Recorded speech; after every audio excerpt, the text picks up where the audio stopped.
Let's make fried chicken curry. Hello guys, welcome back to my channel. ఇవాళ video fried chicken curry అనమాట.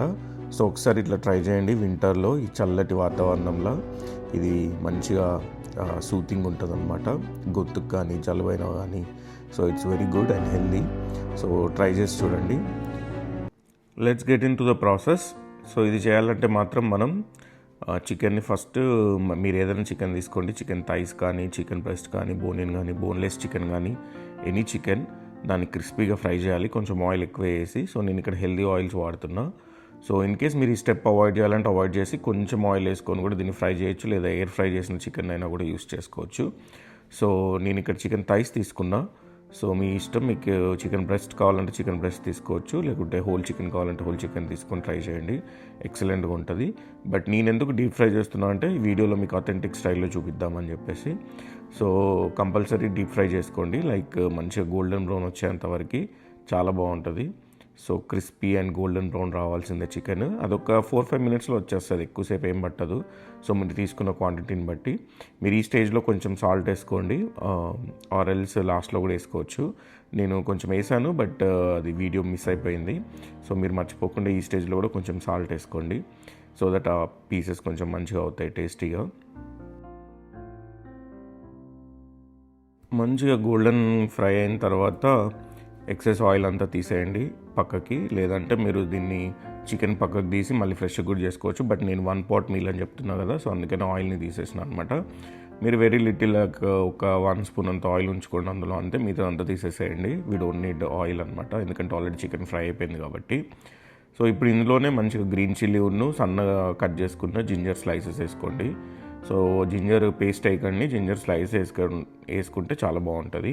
In case మీకు ఒకవేళ కనుక ginger slices ఇష్టం లేదంటే జింజర్ పేస్ట్ వేసుకోండి, గార్లిక్ అవసరం లేదు. సో ఇప్పుడు ఏం చేయాలంటే నెక్స్ట్ ఒక 2 టొమాటోస్ని మంచిగా అట్లా స్లిట్స్లాగా కట్ చేసేసి ఒక 1/2 cup ఆఫ్ వాటర్ వేసి కొంచెం సాల్ట్ అండ్ టర్మరిక్ యాడ్ చేసేసి మూత పెట్టేసి ఉడికియాలి ఒక 5 to 10 minutes. ఒక 5 minutes ఉడికితే సరిపోతుంది. మంచిగా 5 minutes మూత పెట్టి ఉడికిచ్చినాం అనుకోండి, ఆ టమాటాస్ మగ్గిపోతాయి, మంచిగా ఆ జ్యూసెస్ అన్నీ రిలీజ్ అవుతూ ఉంటాయి. సో చికెన్ కూడా కొంచెం సాఫ్ట్ అవుతుంది అనమాట. ఇప్పటిదాకా క్రిస్పీ ఉండే కదా, ఇప్పుడు సాఫ్ట్ అయిపోతుంది అనమాట. చికెన్ ఎన్ని రకాలుగా చేసుకున్నా, ఏ రకంగా చేసుకున్నా కూడా చాలా బాగుంటుంది. వింటర్లో ఈ స్టైల్లో చికెన్ ట్రై చేయండి, ఎక్సలెంట్గా ఉంటుంది. కొంచెం ఇంకా మీరు లిక్విడీ కావాలంటే లిక్విడీ చేసుకొని డైరెక్ట్ అలా సూప్ లాగా కూడా తినేయచ్చు, ఎక్సలెంట్ ఉంటుంది. ఒకసారి ఇట్లా కూడా ట్రై చేయండి. నాకైతే నేను కూడా ఫస్ట్ టైమే ట్రై చేసినాను, ఒక వీడియో చూసి చాలా బాగా అనిపించింది. ఈజీ కూడా, ఏమంత స్పైసెస్ ఏం లేకుండా. So healthy. కొంచెం ఆయిల్ డీప్ ఫ్రై, కానీ మనం ఆయిల్ అసలు వాడము, అది ఫ్రై అయిన తర్వాత ఆయిల్ అంతా రిమూవ్ చేసేస్తాము. సో ఇట్స్ గుడ్ యాక్చువల్గా. మంచిగా చపాతీలోకి కానీ కర్రీలోకి కానీ ఎక్సలెంట్గా ఉంది. నేను నాన్తో తిన్నా, ఎక్సలెంట్ అంటే ఎక్సలెంట్ ఉండే.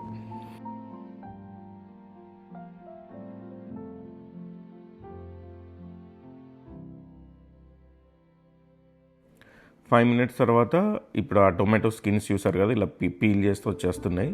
సో అలా టొమాటో స్కిన్స్ అన్నీ తీసేయండి. టొమాటో స్కిన్స్ అన్నీ తీసేసి ఆ టొమాటోస్ని మంచిగా గంటతోటి స్మాష్ చేసుకుంటూ ఒకసారి చికెన్ మొత్తం కలపండి. సో టొమాటోస్ అంతా స్మాష్ అయిపోవాలి. సో స్మాష్ అయిపోయిన తర్వాత ఇంకొంచెంసేపు మూత పెట్టి ఇంకొక 5 minutes అట్లా ఉడికించండి. అంటే స్లో ఫ్లేమ్లో అట్లా ఒక 5 minutes అట్లా మూత పెట్టి టొమాటోస్ అంతా స్మాష్ అయిపోతాయి కదా. సో ఆ జ్యూసెస్ ఇంకా కొంచెం ఇంకా అక్కడెక్కడ టొమాటో ఉడకకపోతే అదంతా ఉడకడానికి. దీంట్లో మనం ఇంకా రెగ్యులర్ మసాలాలు కానీ, రెగ్యులర్ మనం తినే కారం కానీ ఏం వేయాల్సిన అవసరం లేదు. మనకు ఆ పచ్చిమిర్చి నుంచి, అల్లం నుంచి మంచి ఘాటును మంచి స్పైస్ వస్తుంది అనమాట. సో మీరు ఇంకేం వేసుకోవాల్సిన అవసరం లేదు, జస్ట్ ఉప్పు, కొంచెం పసుపు, అంతే. సో మనం నార్మల్గా అయితే అన్నీ వేస్తాం కదా, అన్ని మసాలాలు. సో ఇవి ఏం వేయాల్సిన అవసరం లేదు, ఎక్సలెంట్ ఉంటుంది టేస్ట్. అండ్ నేను కూడా అనుకున్నాను మసాలా వేయకుండా, ఇవన్నీ వేయకుండా మనం చికెన్ కర్రీ ఎప్పుడు తినలేదు కదా, ఇట్లా తింటే ఎట్లుంటుందో టేస్ట్ అని అనుకున్నా.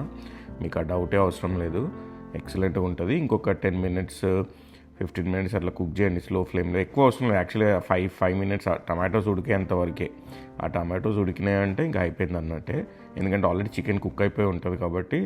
సో జస్ట్ టొమాటోస్ కుక్ కావాలి అంతే. అది కుక్ అయ్యేంతవరకు ఒక 5 minutes 10 minutes అట్లా మూత పెడుతూ తీస్తూ కుక్ చేస్తూ ఉండండి. అండ్ ఒకసారి అయిపోయిన తర్వాత లాస్ట్లో కొంచెం పెప్పర్ పౌడర్ వేయాలి మనం. కొంచెం పెప్పర్ పౌడర్ వేసేసుకొని మళ్ళీ ఒకసారి కలిపి ఒక 4-5 మినిట్స్ బ్లాక్ పెప్పర్ పౌడర్ మీ దగ్గర ఉంటే సో వేసుకొని 4-5 మినిట్స్ దాన్ని ఒక లాస్ట్ ఇంకా బంద్ చేసే ముందు ఒక 4-5 మినిట్స్ ఉంచి ఇంకా అంతే దింపేసి కొత్తిమీర వేసుకుంటే వేసుకోవచ్చు, లేకపోతే లేదు ఆప్షనల్. నా దగ్గర ఉండే కాబట్టి వేసిన. సో కొత్తిమీర వేసేసుకొని తినేయడమే ఇంకా అంతే. నాకు కొంచెం వాటర్ తక్కువ అయ్యాయి ఇప్పుడు, సో పెప్పర్ పౌడర్ వేసిన తర్వాత, ఎందుకంటే అదంతా వెళ్ళిపోయాయి. సో నేను ఇంకొంచెం వాటర్ యాడ్ చేసుకున్నా. సో మీరు కూడా మీ వాటర్ కన్సిస్టెన్సీ మీకు నచ్చినట్టు అడ్జస్ట్ చేసుకోండి. మీరు ఇంకా వాటరీ కావాలంటే వాటరీ చేసుకోవచ్చు, లేదు చపాతీస్కి ఇట్లా కావాలి అని అంటే కొంచెం దగ్గరికి కావాలంటే దగ్గరికి చేసుకోవచ్చు. సో కొంచెం వాటర్ వేసేసి ఒక 4-5 మినిట్స్ అంతే, అంతకుమించి ఎక్కువ అవసరం లేదు. ఫాస్ట్గా అయిపోయింది కర్రీ, అసలు ఒక 10-15 మినిట్స్లో కర్రీ అయిపోయింది అనమాట. సో ఈజీ అండ్ చాలా టేస్ట్ మాత్రం ఎక్సలెంట్గా వచ్చింది, డెలిషియస్గా. నేను అనుకోలేదు ఇంత బాగుంటుందని. సో మీరు ట్రై చేసి కామెంట్ సెక్షన్లో ఎట్లా వచ్చిందో నాకు కూడా చెప్పండి. That's it for today guys. Fried chicken curry ready అయిపోయింది. సో దీన్ని నాన్తో తిన్నా, రైస్తో తిన్నా, మీరు జస్ట్ అలా ప్లెయిన్గా తిన్నా, మీరు జస్ట్ అలా బౌల్లో వేసుకొని జస్ట్ అలా స్పూన్ వేసుకొని అట్లా డైరెక్ట్గా తిన్నా కూడా ఎక్సలెంట్గా ఉంటుంది. మధ్య మధ్యలో ఆ జింజర్ స్లైసెస్, ఆ ఘాటు అది తగులుతూ ఉంటుంది. మస్తు అనిపించింది నాకు. సో మీరు కూడా ట్రై చేయండి. నేను నాన్తో తిన్నా, ఎక్సలెంట్ ఉండే. సో నెక్స్ట్ వ్లాగ్లో మళ్ళీ కలుద్దాం. Don't forget to click the bell icon. మీరు బెల్ ఐకాన్ క్లిక్ చేస్తే నేను వీడియో పెట్టగానే మీకు నోటిఫికేషన్ వస్తుంది. సో అప్పుడు మీరు వీడియో చూడొచ్చు.